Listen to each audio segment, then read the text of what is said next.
Good afternoon students. हम last lecture में किसकी बात कर रहे थे? We were talking about saturated and unsaturated solution. So we have already discussed what is a saturated solution and what is unsaturated solution. मैंने saturated में क्या बताया था कि आप कोई भी solvent में solute को ऐड करते जाओ at a particular temperature. A point will come where no more solute can be added to that solvent. मतलब सॉल्यूशन में अब आप और सॉल्यूट ऐड नहीं कर सकते, तो वो उसका क्या आ जाता है, मैक्सिमम लिमिट आ जाता है, मतलब उसका सैचुरेशन लेवल आ जाता है. So that particular solution in which no more solute can be added is known as saturated solution.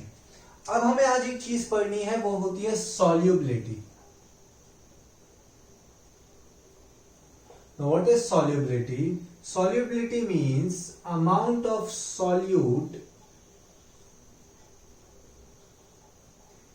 that can be added, the amount of solute present in saturated solution,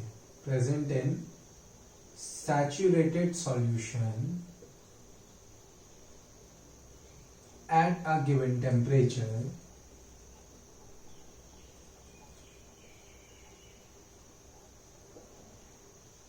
is known as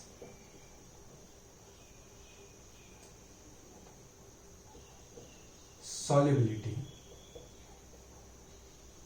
at that temperature. ठीक है, उस temperature पे उसकी solubility होगी. मतलब saturated solution में जितना solute present है वो उसकी क्या है, सॉल्युबिलिटी है उस पर्टिकुलर सॉल्यूशन की. क्लियर? अब आज हमें बात करनी है कंसंट्रेशन ऑफ सॉल्यूशन की. कंसंट्रेशन ऑफ सॉल्यूशन का मतलब कैसे समझ सकते हो कि उसमें सॉल्यूट का कंसंट्रेशन कितना है. जैसे अगर आप एसिड लेते हो, आपके पास सल्फ्यूरिक एसिड है. सो सल्फ्यूरिक एसिड दो टाइप से होता है. एक तो होता है डाइल्यूट सल्फ्यूरिक एसिड और दूसरा होता है कंसंट्रेटेड. एसिड को कभी भी लैब में डायरेक्टली यूज नहीं किया जाता है, वाटर के साथ मिक्स किया जाता है. ठीक है, तो अगर बहुत ज्यादा वाटर है तो एसिड का प्रोपोर्शन कम होगा, मतलब एसिड की प्रॉपर्टीज उसमें क्या हो जाएंगी, कम हो जाएंगी. तो उसमें एसिड क्या बोलेंगे, उसमें एसिड का कंसंट्रेशन क्या है, कम है.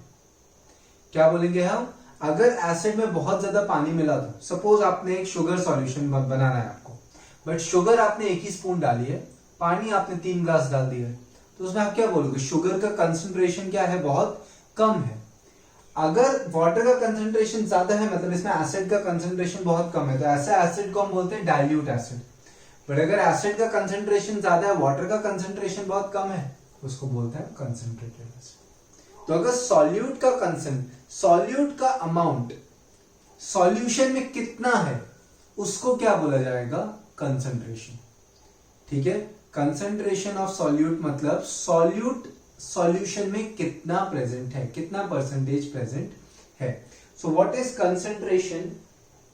देखो आपको कंसंट्रेशन की डेफिनेशन दी हुई है टेक्स्ट बुक में. So what is concentration of solution. अब हम आगे पढ़ेंगे.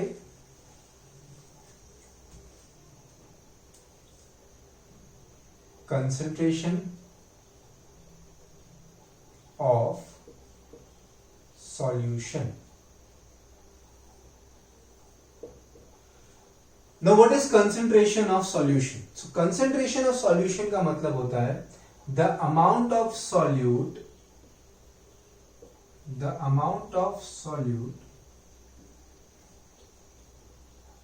present in given amount of. अब जो सॉल्यूशन है वो मास में भी हो सकता है, वॉल्यूम में भी हो सकता है. सॉल्यूशन का जो आप अमाउंट ले रहे हो वो मास में, मतलब मास भी ले सकते हैं, मतलब केजी और ग्राम्स में भी ले सकते हो, वॉल्यूम में भी ले सकते हो, मतलब लीटर और मिलीलीटर में भी ले सकते हो. ठीक है, सॉल्यूट का अमाउंट हम सब किस में लेंगे, केजी में या ग्राम में, मतलब मास के फॉर्म में. But solution present in given amount of solution तो वो आप किस में ले सकते हो, मास के फॉर्म में भी ले सकते हो, वॉल्यूम के फॉर्म में भी ले सकते हो। अभी हम आगे करेंगे तो आपको क्लियर होगा, बट कंसंट्रेशन ऑफ सॉल्यूशन का मतलब है amount of solute present in given amount of solution. ठीक है, एक गिवन अमाउंट ऑफ सॉल्यूशन को उसमें कितना सॉल्यूट है वो होगा उसका कंसंट्रेशन।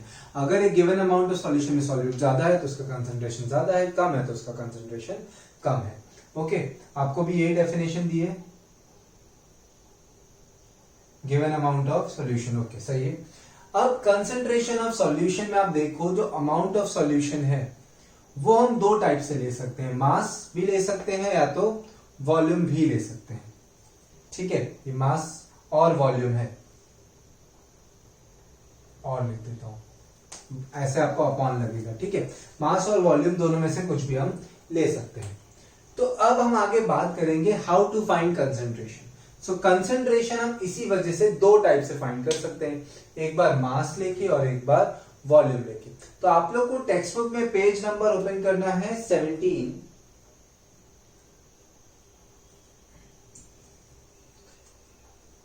ठीक है, ये पहले लिख लो, then open page number 17 in your text book.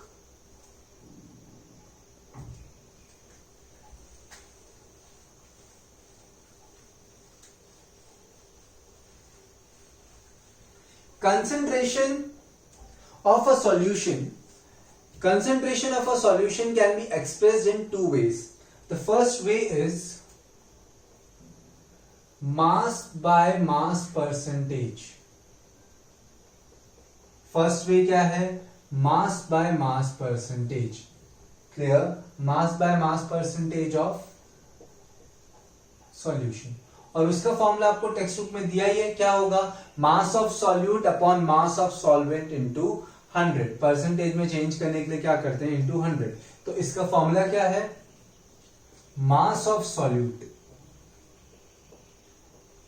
Divided by mass of solution into 100। Concentration को एक्सप्रेस करने के लिए दो चीजें हैं, फर्स्ट है मास by mass percentage of solution और सेकंड होगा mass by volume percentage of solution. क्योंकि सॉल्यूशन को हम मास के फॉर्म में भी ले सकते हैं, वॉल्यूम के फॉर्म में भी ले सकते हैं, अभी मैंने डेफिनेशन में बताया। तो आपका सेकंड वे क्या है, mass by volume percentage of solution. तो वो क्या है, mass by volume percentage of solution क्या होता है, देखो तो उसमें सिंपली क्या है, ऊपर तो सॉल्यूट ही रहेगा, अमाउंट ऑफ सॉल्यूट होता है, so mass of solute divided by volume of solution into 100। Mass of solute upon volume of solution into 100। ये चीज आपको याद रखनी है। ठीक है, लिख लो दोनों फॉर्मूले, फिर हम आगे सम्स करते हैं। इसके आपको एक ही सम दिया है टेक्स्ट बुक में, नेक्स्ट लेक्चर में मैं आपको और सम्स लिखवाऊंगा और वो सम्स भी हम सॉल्व करेंगे। ठीक है, अभी हम सिर्फ टेक्स्ट बुक के करते हैं। First write down these two फॉर्मूले।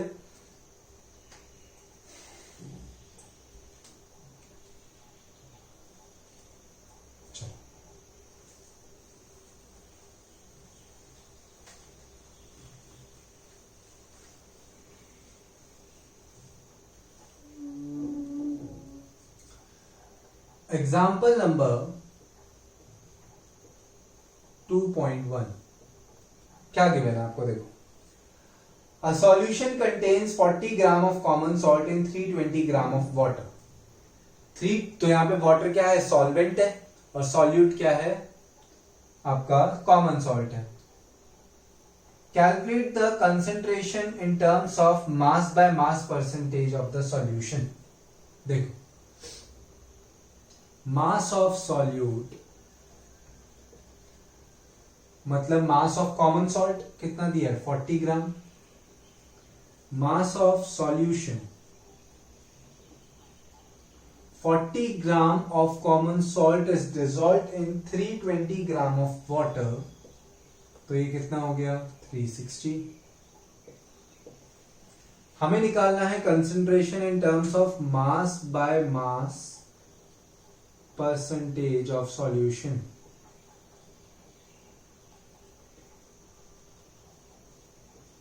तो ये क्या होगा, mass of solute divided by mass of solution into 100. What is mass of solute? 40. Mass of solution 360 into 100. 100 by 9. So 9 1.1 percentage. 11.1 percentage. Clear? So this is our answer. This is the concentration of solution. 11.1 percentage. Okay, write down this sum. फिर हम volume वाले next lecture में करते हैं, मैं extra sums आपको करवाऊंगा, पहले लिख लो, then we will start with suspension.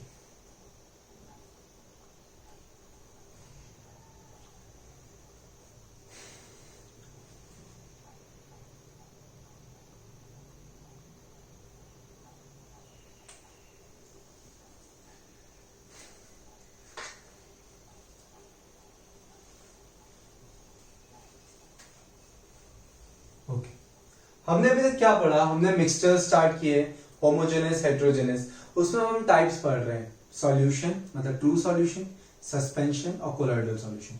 Solution में हमने पढ़ा, उसकी प्रॉपर्टीज पढ़ी, एग्जांपल्स देखे, उसके बाद देखा सॉल्यूट क्या होता है, सॉल्वेंट क्या होता है, फिर हमने देखा कि कंसंट्रेशन एक नई चीज आई कि सैचुरेटेड होता है, अनसैचुरेटेड होता है, सॉल्युबिलिटी क्या होती है, देन हमने पढ़ा हाउ टू फाइंड कंसंट्रेशन और उसका एक न्यूमेरिकल किया हमने।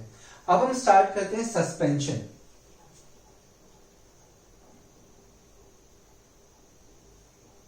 सस्पेंशन का अगर आपको रिलेट करना हो तो बेस्ट एग्जांपल आप ले लो sand in water. Sand in water मतलब ये किस टाइप का मिक्सचर है? सस्पेंशन इज अ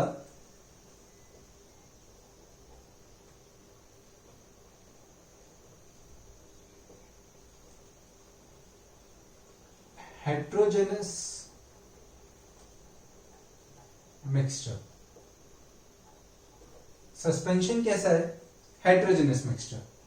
सस्पेंशन में मतलब सैंड एंड वाटर है अगर एग्जांपल, आप यही एग्जांपल से रिलेट करते हुए देखते जाओ, हम इसकी प्रॉपर्टीज लिख रहे हैं, मतलब हम इसके पार्टिकल्स को देख सकते हैं नेकेड आइज से। There particles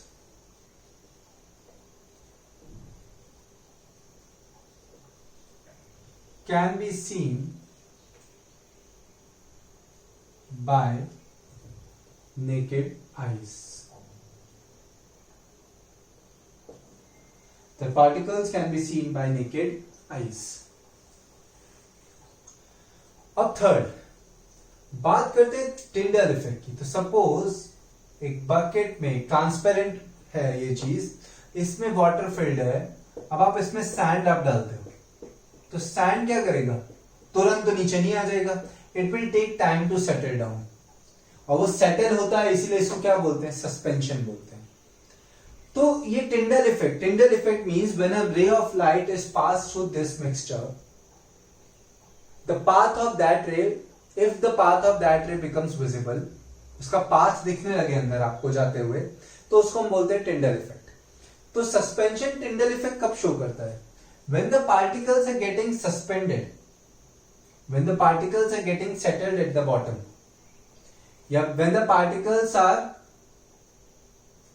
getting settled at the bottom, means they are not settled at the bottom, at that time it will show Tyndall effect.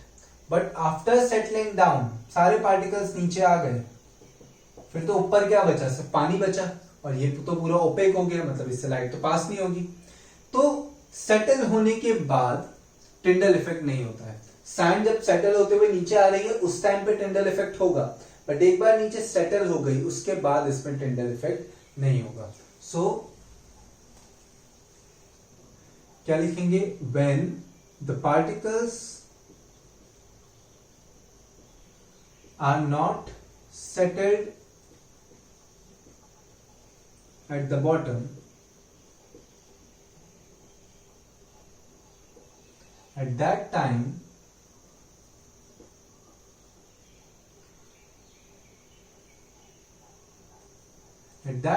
it shows, means suspension shows Tyndall effect. Tyndall effect. What is Tyndall effect? When a ray of light passes through any given mixture, the path of that ray becomes visible. So that is known as Tyndall effect. After settling down, its particles does not show Tyndall effect. ये book में नहीं दिया है, पर आपको याद रखना है. कब तक Tyndall effect होगा? जब तक सेटल डाउन नहीं हुआ है. Solute and solvent means its particles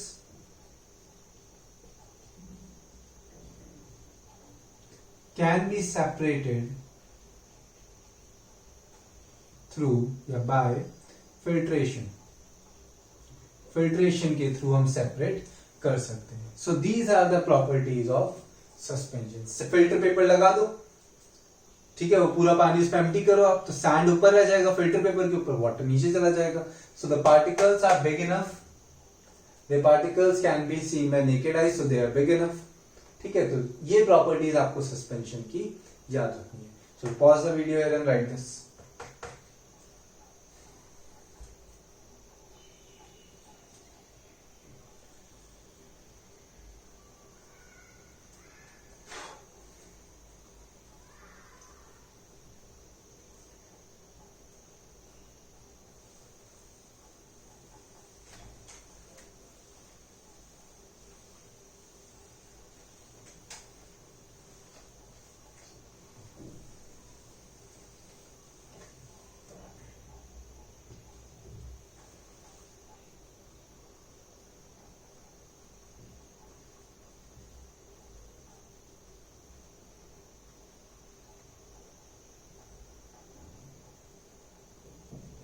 next आता है आपका कोलॉइडल सॉल्यूशन. सस्पेंशन आपको समझ आ गया है क्या होता है. अब बात करते हैं हम कोलॉइडल सॉल्यूशन की. कोलॉइडल सॉल्यूशन आप पहली बार पढ़ रहे हो, तो कोलॉइडल सॉल्यूशन क्या होते हैं? एक ऐसे सॉल्यूशन जो हमें दिखने में तो होमोजेनस दिखे, बट वो एक्चुअली उसके मतलब एक्चुअली वो क्या हो, हेट्रोजेनस हो. जो हमें दिखने में तो यूनिफॉर्म लगे, बट अंदर टिंडल इफेक्ट हो.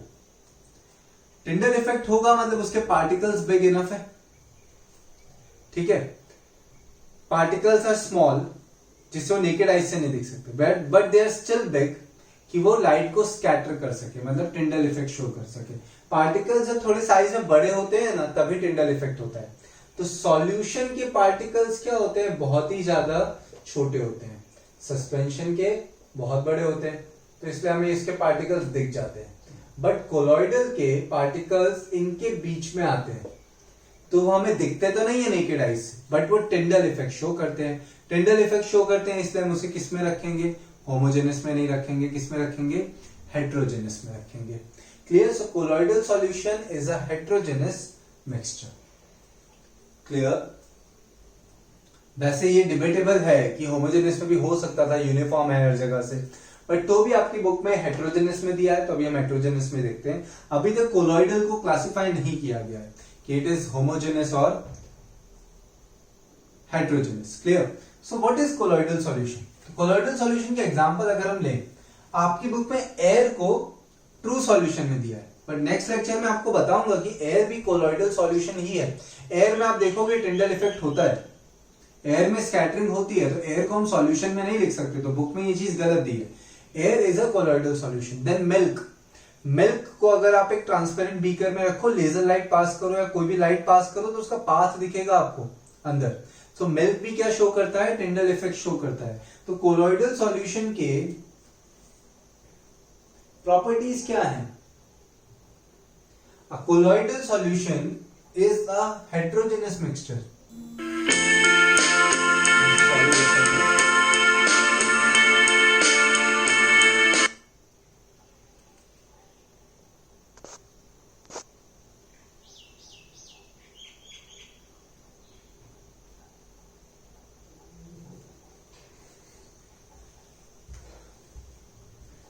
Yes.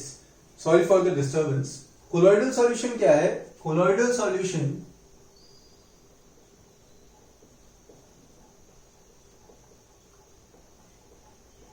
is a heterogeneous mixture. Okay, colloidal solution is a heterogeneous mixture. Next, उसके पार्टिकल्स इतने छोटे हैं कि हम वो नेकेड आइज से नहीं देख सकते। तो आपके बुक में सेकंड पॉइंट क्या दिया है? The size of the particles is too small to be seen by naked eyes. The size of the particles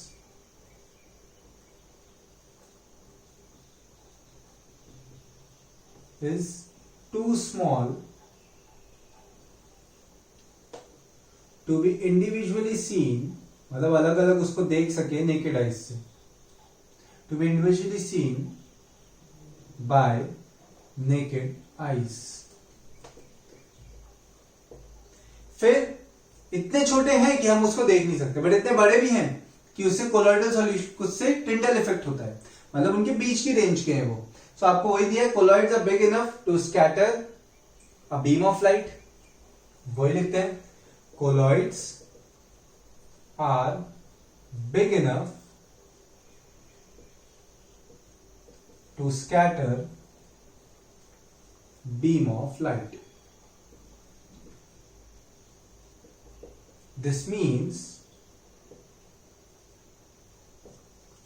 colloidal solution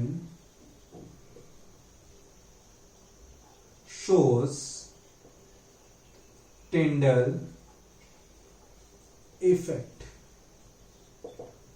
Tyndall effect वो शो करता है। नेक्स्ट, कोलॉइडल सॉल्यूशन के पार्टिकल्स को आपको दिखने में होमोजेनस लग रहा है। मिल्क आपको कैसा दिखता है? होमोजेनस लगता है। ब्लड, हमारा ब्लड भी कोलॉइडल सॉल्यूशन है, होमोजेनस दिखता है बट अंदर पार्टिकल्स हैं, ठीक है। तो इसको हम फिल्ट्रेशन से सेपरेट नहीं कर सकते कि मिल्क पे फिल्टर पेपर लगाया, कंपोनेंट्स अलग हो गए, ऐसा नहीं होता है। But there is a technique of separation.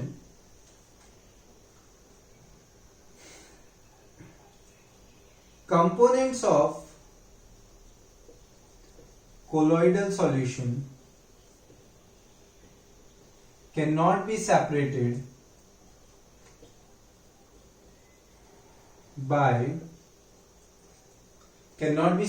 by filtration, but there is a process, but they can be separated by centrifugation। उनको किससे सेपरेट कर सकते हैं हम?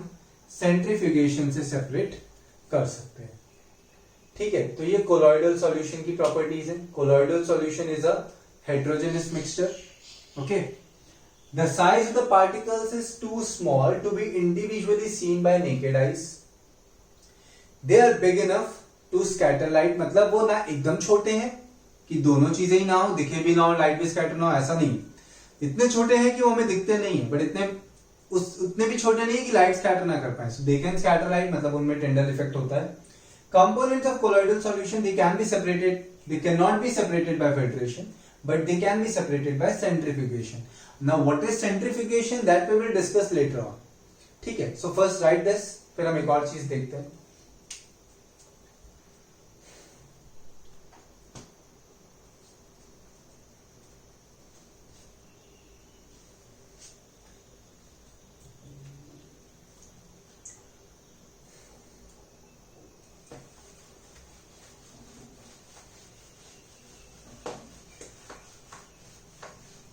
ओके, कोलॉइडल सॉल्यूशन में जिसका अमाउंट कम है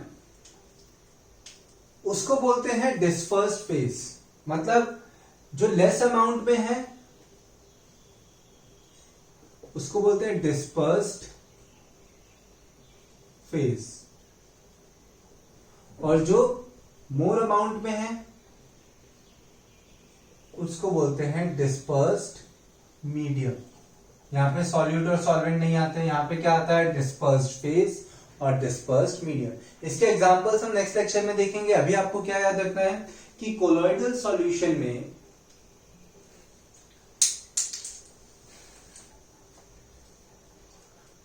सॉल्यूशन में जो लेस अमाउंट में है, जैसे ब्लड है तो ब्लड में अलग अलग न्यूट्रिएंट्स होते हैं, आयरन होता है, बहुत सारी चीजें होती हैं, तो वो सब डिस्पर्स्ड फेज है।